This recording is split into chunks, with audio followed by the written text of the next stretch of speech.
الحمد للہ رب العالمین والصلاة والسلام علی نبینا محمد صلی اللہ علیہ وسلم وعلی آلہ واصحابہ اجمعین ومن تبعہم بإحسان الی یوم الدین۔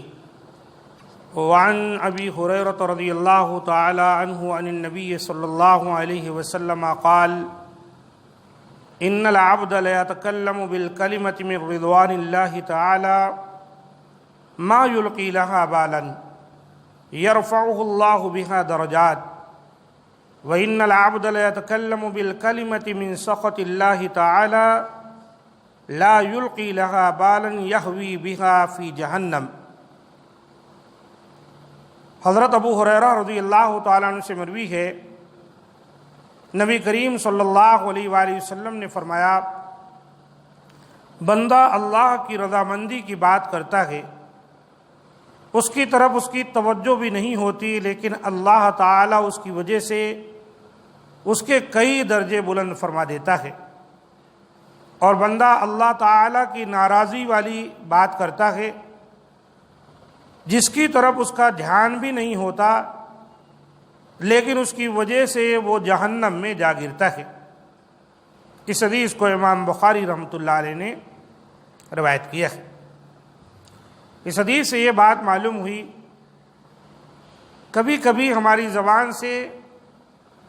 اچھے کلمات بھی نکل جاتے ہیں اور کبھی کبھی برے کلمات بھی نکل جاتے ہیں بے توجہی کی وجہ سے۔ اس لیے ہم کو توجہ دینا چاہیے کہ ہماری زبان سے اچھے کلمات نکلیں، جس سے ہم کو دنیا اور آخرت میں فائدہ حاصل ہو، اور کوئی برے کلمے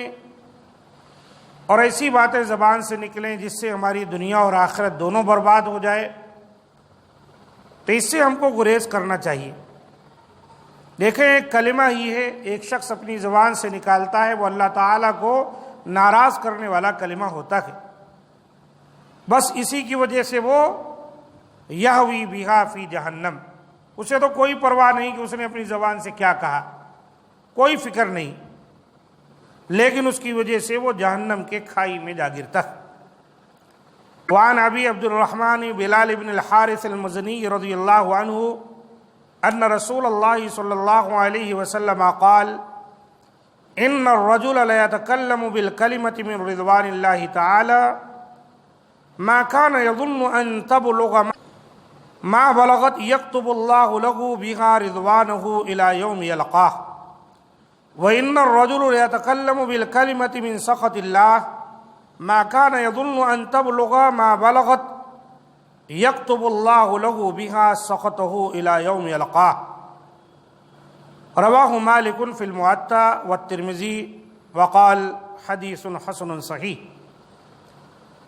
ابو عبد الرحمن بلال بن حارث مزنی رضی اللہ تعالیٰ عنہ سے روایت ہے، رسول اللہ صلی اللہ علیہ وسلم نے فرمایا کہ آدمی اللہ تعالیٰ کی رضامندی کی بات کرتا ہے، اس کو گمان بھی نہیں ہوتا کہ یہ کہاں تک پہنچے گی، اللہ تعالیٰ اس کی وجہ سے اس کے لیے قیامت کے دن تک اپنی رضامندی لکھ دیتا ہے۔ اور آدمی بعض دفعہ اللہ کی ناراضی کا ایسا کلمہ بولتا ہے، اسے گمان بھی نہیں ہوتا کہ یہ کہاں تک پہنچے گا، اللہ تعالیٰ اس کی وجہ سے اس کے لیے اپنی ملاقات کے دن تک اپنی ناراضگی لکھ دیتا ہے۔ اس حدیث کو امام مالک نے موطا میں اور امام ترمذی نے روایت کیا ہے۔ اس حدیث میں بھی ایک ایسی حقیقت کا بیان ہے جس کا عام مشاہدہ کیا جا سکتا ہے، بعض دفعہ آدمی زبان سے ایسا کلمہ نکال دیتا ہے جو خیر پر مبنی ہے،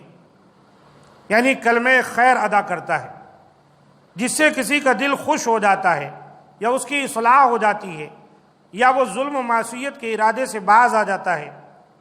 تو یقیناً یہ کلمہ خیر عند اللہ بڑے اجر و ثواب کا باعث ہے۔ اور اسی طرح بعض دفعہ انسان کی زبان سے ایسا کلمہ شر ادا ہو جاتا ہے کہ اس کو اس کی تباہ کاری اور حشر سامانی کا اندازہ نہیں، لیکن اس کا کلمہ کسی کے دل آزاری یا گمراہی یا ظلم و معصیت کا باعث بنتا ہے، تو اللہ تعالیٰ اس سے ناراض ہو جاتا ہے مطلب یہ ہوا کہ زبان کی حفاظت اور اس کا صحیح استعمال نہایت ضروری ہے، ورنہ یہ انسان کو تباہی کے گڑھے میں ڈال دے گی۔ دونوں حدیثوں میں یہی باتیں بیان ہوئیں۔ کلمہ خیر ادا کرنے سے ہمیشہ کے لیے اللہ کی رضامندی حاصل ہو جاتی ہے، اور کلمہ شر ادا کرنے سے ہمیشہ کے لیے اللہ تعالیٰ کو ہم ناراض کر دیتے ہیں۔ لہذا ہمیں سوچ سمجھ کر اپنی زبان کا استعمال کرنا چاہیے۔ اللہ تعالیٰ سے دعا ہے کہ مولا کریم ہم تمام کو ان باتوں کو سمجھنے اور اس کے مطابق عمل کی توفیق دے۔ ھذا ما عندی، سبحان ربک رب العزۃ عما یصفون، وسلام علی المرسلین، والحمد للہ رب العالمین۔